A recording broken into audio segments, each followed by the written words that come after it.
ایک شخص تھا دیہاتی آراب میں سے، بنی عامر قبیلہ بنی عامر میں سے ایک شخص تھا اور حکیم تھا، لوگوں کا علاج معالجہ کرتا تھا۔ اس کے لیے امام ترمذی سے جو میں پوری روایت کو پڑھ رہا ہوں، آقا علیہ السلام کی بارگاہ میں حاضر ہوا۔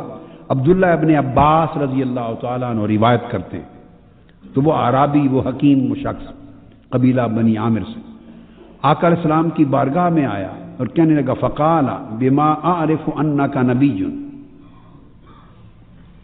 بما اعرف انک نبی، کہ کوئی ایسی نشانی دکھائیے میں کیسے جان جاؤں کہ آپ واقعتاً اللہ کے نبی ہیں، یعنی کیف اعرف، کیسے جان جاؤں کہ آپ اللہ کے نبی ہیں۔ اب جس جگہ وہ حاضری کے لیے پیش ہوا آقا علیہ السلام کی بارگاہ میں، اس کے پاس کافی سارے درخت تھے، کھجوروں کے بھی اور دیگر بڑے بڑے درخت تھے، اور بڑی بڑی موٹی ٹہنیوں والے بھی تھے، درخت جھنڈ تھا۔ آقا علیہ السلام نے فرمایا ان دعوت هذا العزق من هذه النخلة اتشهد انی رسول اللہ۔ آقا علیہ السلام نے فرمایا اچھا بھئی یہ تمہارے جو جھنڈ ہیں درختوں کے اور بڑے بڑے موٹے ٹہنوں والے جو کھجور کے درخت ہیں، ان میں سے کسی ایک ٹہنے کو میں بلاؤں کہ آؤ میری رسالت کی گواہی دو، تو مان جاؤ گے کہ واقعی رسول ہوں؟ اس کے نصیب کی بات ہے، ورنہ کس کی پرواہ کرتے تھے؟ ہر ایک کی پرواہ تو نہیں نہ کی جاتی، بس اس دن نگاہ آ گئی۔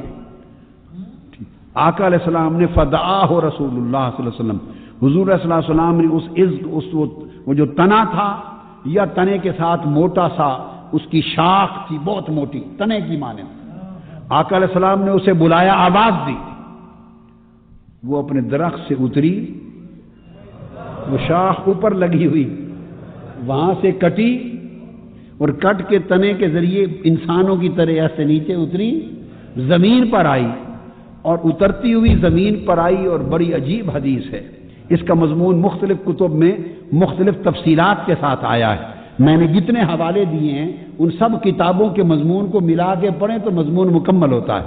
وہ نیچے اتری اور اتر کے فاقبل الیہ وہو یسجد ویرفع ویسجد ویرفع راسہ، وہ جو ٹہنی تھی بہت بڑا ٹہنا، وہ نیچے اترا، آقا علیہ السلام کی طرف سیدھا ہو گیا، اور سیدھا ہو کر اس نے حضور کی بارگاہ میں سجدہ کیا، حضور کی طرف منہ کر کے سجدہ کیا، اور پھر کھڑی ہوئی، پھر آگے چلی، پھر سجدہ کیا، پھر کھڑی ہوئی، پھر چلی، پھر سجدہ کیا، پھر کھڑی ہوئی۔ حدیث میں آتا ہے وہ کھجور کا تنا حضور کی طرف بڑھتا گیا، سجدہ کرتا تھا، اٹھتا تھا، چلتا تھا، پھر سجدے میں گرتا تھا، پھر اٹھتا تھا، پھر چلتا تھا، اس طرح سجدہ کرتے اور سجدے سے اٹھتے اٹھتے بارگاہ مصطفیٰ میں پہنچا، حتی انتہا الیہ فقام بین یدیہ، حتیٰ کہ آقا کی بارگاہ میں سامنے پہنچا اور حضور کے سامنے ادب کے ساتھ کھڑا ہو گیا، ادب کے ساتھ کھڑا ہو گیا، سبحان اللہ، قربان جائیں، یہ تو حالت وجد لگتی ہے، ہائے ہائے ہائے۔ وہ تنے نے ایک بار سجدہ نہیں کیا، اس نے سارا سفر سجدہ کرتے کرتے گزارا، سجدہ کرے پھر اٹھے کرے، معلوم نہیں اس کا حال کیا ہوگا کہ حضور نے مجھے آج اشارے سے بلایا ہے، وہ تو مر گیا ہوگا وہ تنا، ہائے ہائے اس تنے پر کیا بیت گئی ہوگی، ارے وہ یہ نہ کرتا تو بتائیے اور کیا کرتا۔ فدعاہ رسول، حضور نے جو بلایا تھا اس تنے کو یا اس بڑی ٹہنی کو کہ آ جا میرے پاس، ہائے ہائے، اس حال میں پہنچا، اور پھر فقام بین یدیہ، آقا کے سامنے کھڑا ہو گیا، اور پھر حضور کی بارگاہ میں سلام عرض کرتا رہا۔ جب سلام عرض کر چکا تو فقال له رسول اللہ ارجع الی مکانک، بس اب واپس جا اور اپنے مکان پہ جڑ جا، اپنی جگہ پہ واپس جا کے جڑ گا۔ وہ پھر تنا واپس گیا، پھر اپنے درخت پہ چڑھا، اور پھر اپنی اصل جگہ پہ جا کے جڑ گیا، سبحان اللہ۔ یہ جمادات اور نباتات کے دل میں حضور کی محبت و تعظیم ہے۔ انس بن مالک رضی اللہ تعالیٰ عنہ روایت کرتے ہیں، وہ کہتے ہیں کہ میں آقا علیہ السلام کا خادم تھا، آپ کی ذاتی خدمت کرتا تھا، رہتا تھا۔ خرجت مع رسول اللہ صلی اللہ علیہ وسلم الی خیبر، خیبر کے لیے آقا علیہ السلام کے ساتھ میں روانہ ہوا، اور جب ہم آگے پہنچے وبادا له احد، جب جبل احد کے سامنے آئے، کیا؟ جب جبل احد آقا علیہ السلام کو نظر آیا، سامنے پہنچے، تو فرمایا ھذا جبل یحبنا ونحبہ،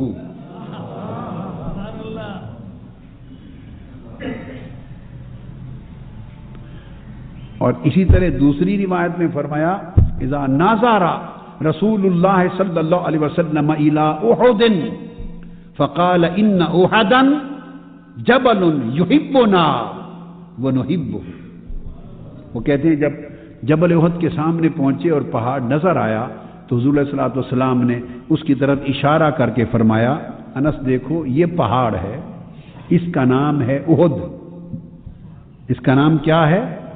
احد، جبل احد اس کا نام ہے۔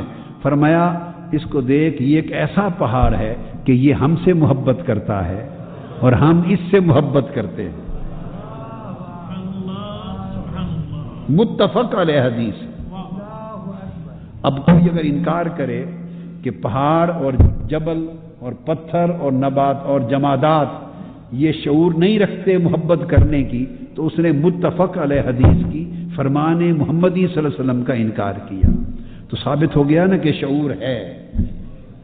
آقا علیہ السلام نے فرمایا هو جبل یحبنا ونحبہ۔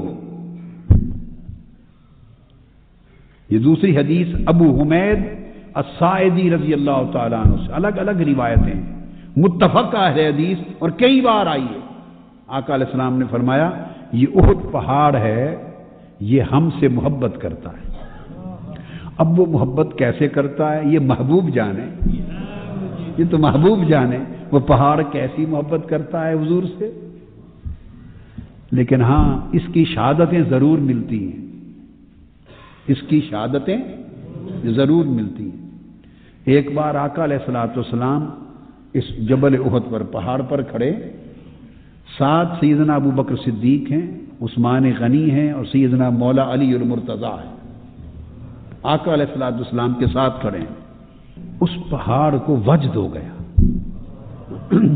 اور وہ وجد میں تھرانے لگ گیا، اس پر لرزہ طاری ہو گیا، خوشی میں وجد میں آ گیا، خوشی میں وجد میں آ گیا۔ تو آقا علیہ الصلوۃ والسلام نے قدم مبارک مارا اور فرمایا پہاڑ رک جا، فإن علیک نبی و صدیق و شہیدان، رک جا، تمہارے اوپر نبی کھڑے ہیں اور صدیق کھڑا ہے اور دو شہید کھڑے ہیں۔ ابھی وہ شہید ہوئے نہیں تھے، ابھی وہ زندہ تھے، آقا علیہ السلام کے ساتھ کھڑے تھے، تو آقا علیہ السلام کو ان کا شہید ہونا بھی معلوم ہے۔ کس شے کی خبر نہیں ہے تاجدار کائنات میں سے، تو وجد میں آ گیا، وجد میں تو قدم مبارک مارا اور فرمایا رک جا، پہاڑ سے کہا تمہارے اوپر نبی ہے، صدیق ہے، دو شہید کھڑے ہیں۔ بس قدم مبارک مار کے فرمایا تو پہاڑ رک گیا، پہاڑ رک گیا۔ وہ پہاڑ کا وجد تھا، خوشی میں وجد میں آ کے ناچا، وجد میں آ کے پہاڑ کا ناچنا تھا، خوشی میں فرحت میں وجد کرنا تھا۔ اس پر آقا علیہ الصلوۃ والسلام نے اس کو قدم مبارک مار کے فرمایا اور وہ رک گیا۔ تو جبل احد کو فرمایا کہ یہ ہم سے محبت کرتا ہے۔ اسی طرح حدیث پاک ہے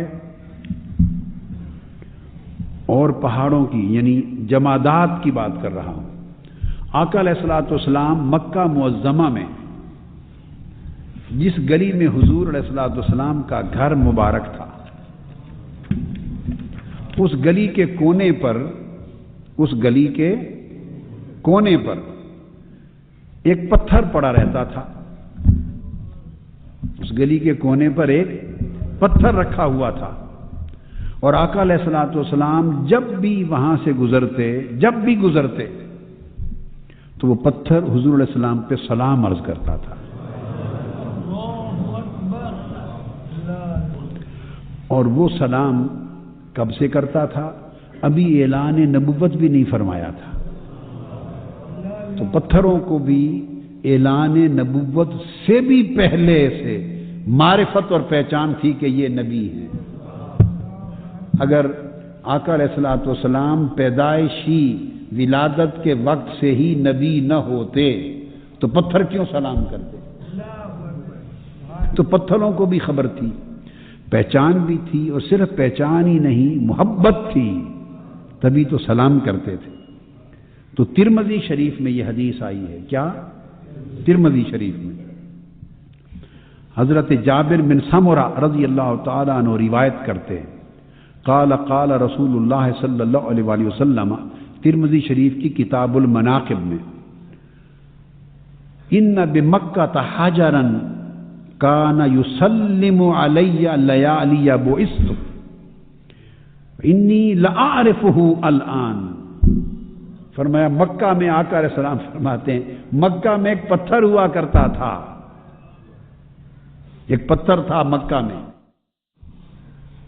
اور آقا علیہ السلام نے فرمایا کہ جس زمانے میں میری بعثت ہوئی، یعنی جس زمانے میں میں نے اعلان نبوت فرمایا، اس زمانے میں بھی، اس سے قبل بھی، جب کبھی میں وہاں سے گزرتا تو وہ پتھر مجھے سلام کرتا تھا، وہ پتھر مجھے سلام کرتا تھا۔ اور صرف یہ بات نہیں، بلکہ آقا علیہ الصلوۃ والسلام نے یہاں تک فرمایا کہ میں اس پتھر کو آج تک پہچانتا ہوں، انی لاعرفہ الآن، ابھی بھی میں اس پتھر کو پہچانتا ہوں۔ اس سے ایک بات نص سے ثابت ہوئی کہ جو تسلسل سے ہمیشہ حضور پر درود و سلام بھیجتا رہے، حضور ہمیشہ اس کو پہچان میں رکھتے ہیں۔ آقا علیہ السلام ہمیشہ اسے اپنی پہچان میں رکھتے ہیں۔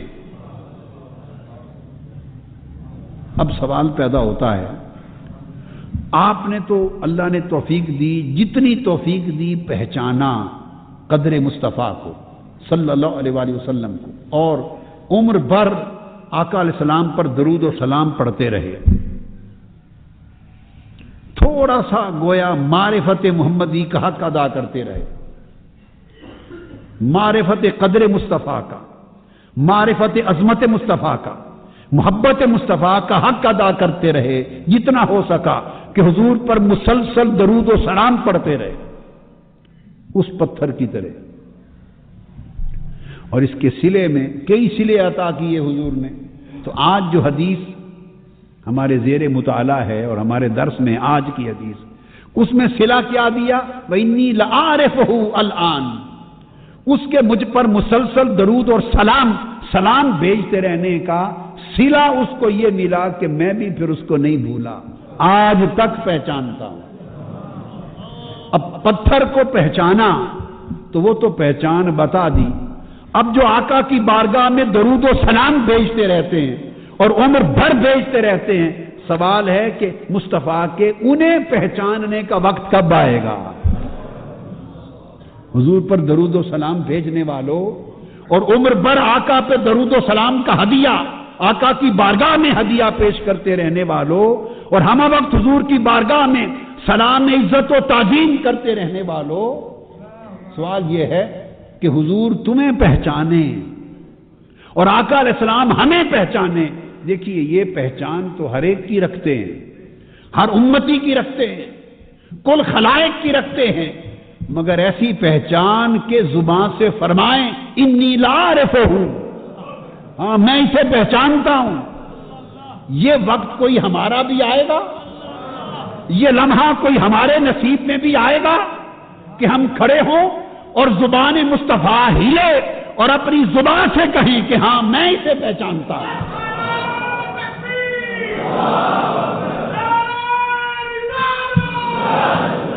ہاں یہاں میرا وجدان کہتا ہے، اور بعض اولیاء اللہ کا کشف اور ان کے خواب کے مکشوفات بتاتے ہیں کہ ہاں یہ وقت آتا ہے، اور وہ کب؟ جب قبر میں ہم جاتے ہیں۔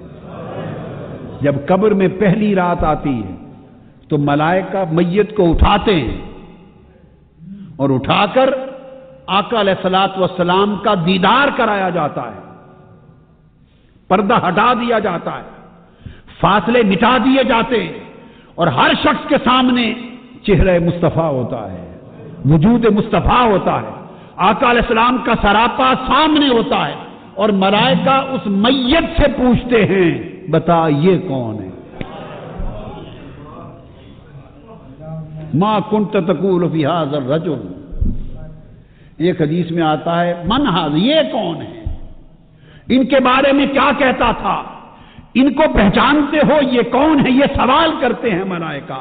تو ہاں دوستو، جو لوگ عمر بھر حضور کی معرفت کا حق یوں ادا کرتے رہیں گے کہ ان کی عمر حضور پر درود و سلام میں بیتی ہوگی، حضور کے عشق اور محبت میں بیتی ہوگی، حضور کے سلام میں بیتی ہوگی، حضور کی نسبت کو قائم رکھنے میں بیتی ہوگی، تو اپنی زبان مبارک سے حضور وعدہ فرما چکے ہیں کہ جب وقت آئے گا تو فرشتے پوچھیں گے، اب اس کا اطلاق کر رہا ہوں، جب پتھر سے کہا انی لعارفہ، میں اسے پہچانتا ہوں، ارے حضور تو ہر پتھر کو پہچانتے تھے، شہر مکہ کے لاکھوں پتھر تھے، کروڑوں پتھر تھے، سینکڑوں پہاڑ تھے، ہر ایک کو پہچانتے تھے، وہیں کی پیدائش تھی، وہیں بچپن گزرا، وہیں لڑکپن، وہیں جوانی، کسی اور پتھر کے لیے تو نہیں فرمایا کہ میں اسے پہچانتا ہوں۔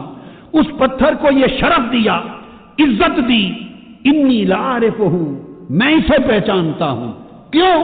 اس کا سبب زبان مبارک سے بیان کر چکے تھے۔ کیوں؟ کانا یسلم علیہ، کہ یہ ہمیشہ مجھ پر سلام پڑھتا تھا۔ تو جو ہمیشہ حضور پر سلام پڑھتا ہے، درود و سلام پڑھتا ہے، اس کو آقا نے شرف دیا کہ میں اسے پہچانتا ہوں۔ سو جب امتی قبر میں میت بن کے پیش ہوگا اور ملائکہ اسے اٹھا کر چہرہ مصطفیٰ سامنے ہوگا اور پوچھیں گے بتا یہ کون ہے، تو وجدان کہتا ہے، اس حدیث کی معرفت کہتی ہے کہ بعید نہیں کہ ہمیشہ درود و سلام پڑھنے والا نوکر جب سامنے ہو اور فرشتے پوچھ رہے ہوں بتا یہ کون ہے، تو شاید حضور فرما دیں فرشتوں رک جاؤ، اس سے نہ پوچھو، مجھ سے پوچھو، انی لعارفہ، اس کو میں پہچانتا ہوں۔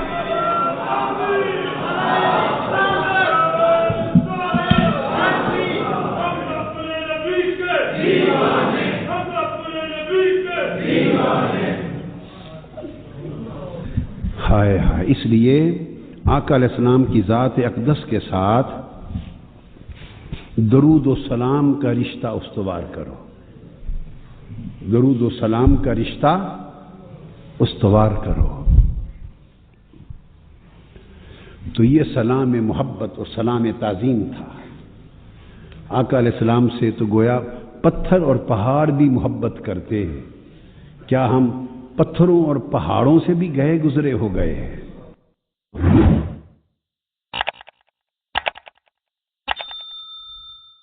یہ سبق یاد رکھیں۔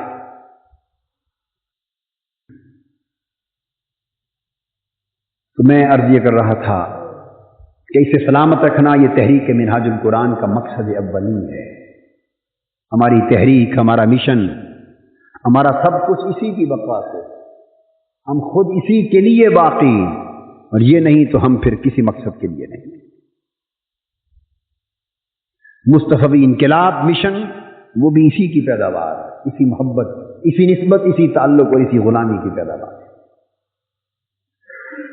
تو میں نے جو آیت کریمہ پڑھی اس میں اللہ تبارک و تعالی نے فرمایا النبی اولا بالمؤمنین من انفسہم، اس میں درس دیا گیا کہ ایمان والو سن لو کہ جو نبی صلی اللہ تعالی علیہ وآلہ وسلم ہیں ان سے تعلق کی نوعیت کیا ہونی چاہیے؟ اہل ایمان اپنی جانوں سے بھی عزیز تر رکھے محمد مصطفیٰ صلی اللہ علیہ وآلہ وسلم، اپنی جانوں سے بھی عزیز تر رکھے اور اپنی جانوں سے بھی قریب تر ہے۔ نبی صلی اللہ علیہ وآلہ وسلم، اس میں ایک بیان واقعہ بھی ہے اور تعلیم و تلقین بھی۔ بیان واقعہ تو یہ ہے کہ نبی صلی اللہ علیہ وسلم تمہاری، اے مومنوں، تمہاری جانوں سے بھی قریب تر ہے، تمہاری جانوں سے بھی قریب تر ہے۔ اور تعلیم و تلقین یہ ہے کہ تم نبی کو اپنی جانوں سے بھی عزیز تر جانا۔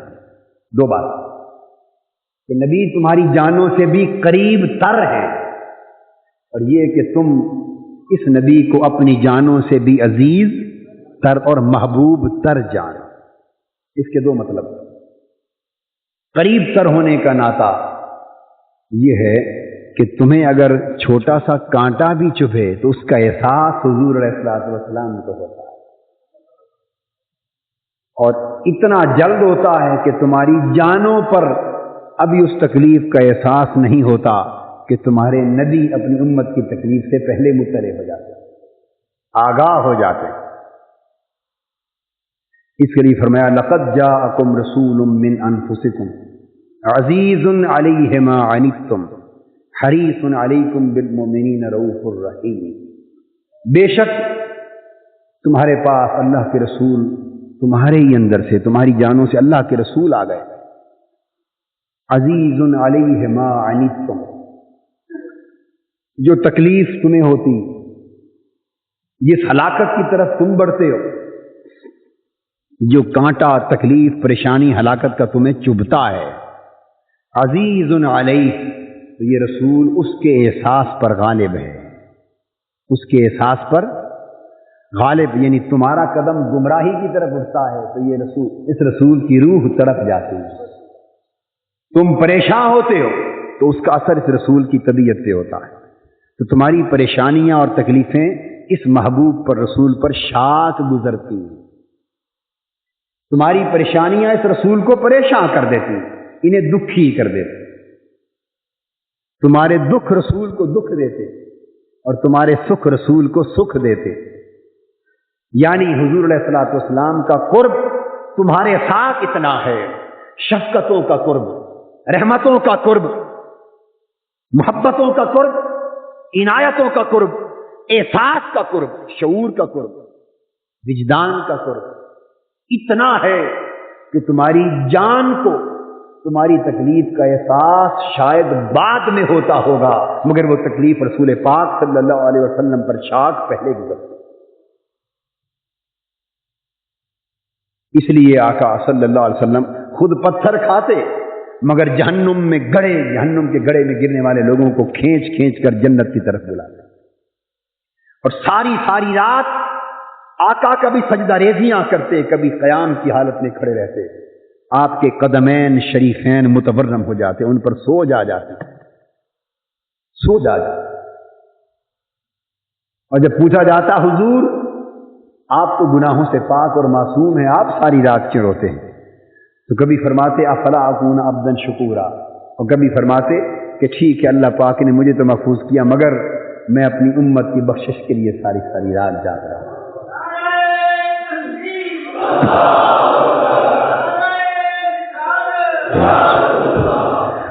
تو حضور علیہ الصلوۃ والسلام نے ساری مشقتیں ہماری خاطر برداشت کی، احد کے میدان میں پتھر ہماری خاطر تھا، غزوہ خندق میں اپنے بطن پاک پر پتھر ہماری خاطر باندھے، بدر کے میدان میں غزوات کی مشقتیں ہماری خاطر تھی، طائف کے بازاروں میں اپنا جسد اقدس لہو لہان اس امت کی خاطر کی جائے، اپنا گھر بار وطن چھوڑ کر مدینہ ہجرت فرمائی امت کی خاطر، مصائب و آلام جھیلے امت کی خاطر، 3 سال تک قید و بند کی مشقتیں جھیلی، بھوک اور پیاس کے عالم میں زندگی بسر کی حضور نے امت کی خاطر، اللہ کی مخلوق کی خاطر، عزیز علیہ ما عنتم، تمہاری تکلیفیں رسول پر شاق گزرتی، تو تمہاری جانوں سے یہ رسول قریب تر ہے، اس کا مطلب یہ ہے کہ اتنی محبت تم سے تمہاری جان کو نہیں، جتنی محبت تم سے مصطفیٰ کی ذات پاک کو،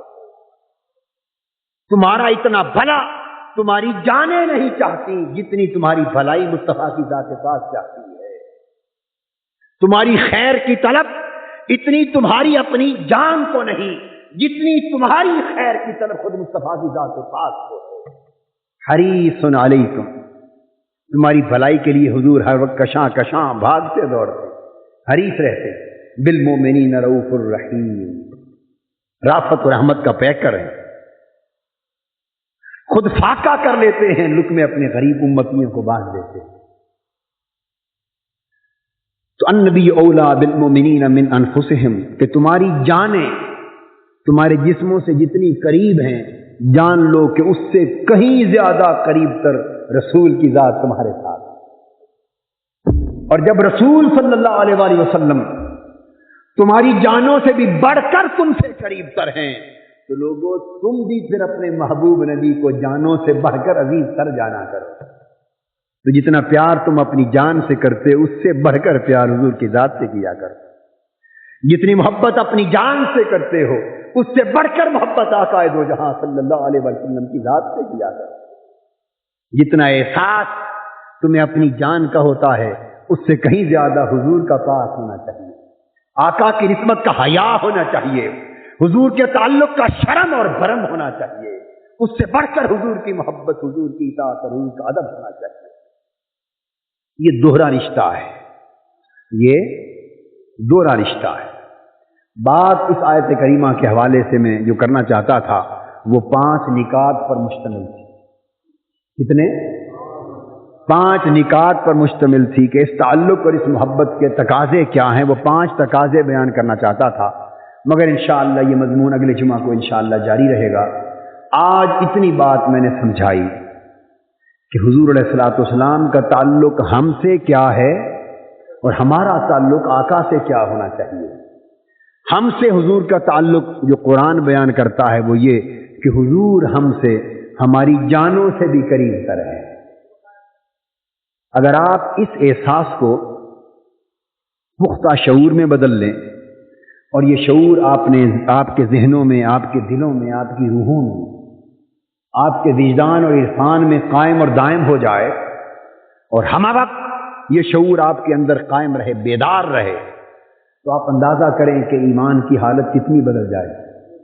اگر یہ شعور پیدا ہو جائے اور ہر وقت یہ خیال رہے کہ حضور علیہ السلام ہم سے ہماری جانوں سے بھی بڑھ کر قریب تر ہے اور ہمیں حضور اپنی جانوں سے بھی بڑھ کر عزیز تر ہے، یہ دوہری نسبت اگر یہ شعور بن جائے اور یہ متحقق ہو جائے، پختہ ہو جائے، زندہ ہو جائے، تو ہمارے ایمان کی حالت یکسر بدل جائے۔ پھر جب بھی کسی محبت کا سوال آئے گا تو وہ محبت رسول صلی اللہ علیہ وآلہ وسلم سے فروتر ہوگی، حضور کی محبت سے نیچے ہوگی۔ یہ وجہ ہے کہ آقا نے فرمایا لا یؤمن احدکم حتی اکون احب الیہ من والدہ وولدہ والناس اجمعین، تم میں سے کوئی شخص اس وقت تک ایماندار نہیں ہو سکتا، ایمان کا دم نہیں بھر سکتا، اپنے آپ کو مومن کہلانے کا حقدار نہیں ہو سکتا جب تک وہ مجھ سے اپنے والدین سے بڑھ کر محبت نہ کرے، پھر اپنی اولاد سے بڑھ کر محبت نہ کرے، اور حتیٰ کہ اپنی جان سے بھی بڑھ کر محبت نہ کرے، اور ساری کائنات میں بسنے والوں سے بڑھ کر محبت نہ کرے۔ تو حضور علیہ الصلوۃ والسلام نے ایمان کا ایک ہی معیار بیان فرمایا، کیا؟ بولیے، ایک ہی معیار، وہ یہ کہ ساری کائنات کی محبتیں جب تک محبت رسول کے سامنے قربان نہ ہو جائیں تو سمجھیں کہ ہمیں ایمان نصیب ہی نہیں ہوا۔ مال کی محبت، جان کی محبت، اولاد کی محبت، والدین کی محبت، رشتہ داروں کی محبت، خاندان کی محبت، دنیا کے جاہ و منصب کی محبت، حتیٰ کہ ساری کائنات کی جملہ محبتیں اگر حضور علیہ الصلوۃ والسلام کی محبت کی دہلیز پر سجدہ ریز نہ ہو جائیں اور حضور علیہ السلام کی محبت کے سامنے ماند نہ پڑ جائیں اور محبت رسول کے سامنے قربان نہ ہو جائیں تو سمجھو کہ ہمیں ایمان کی حلاوت نصیب نہیں ہوئی۔ ایمان نام ہی محبت رسول کی انتہا کا ہے، ایمان نام ہی محبت رسول میں حد سے گزر جانے کا ہے۔ یہ آخری جملہ ہے جو سمجھانا چاہتے ہیں، اس کو ذہن نشین کر لیں کہ ایمان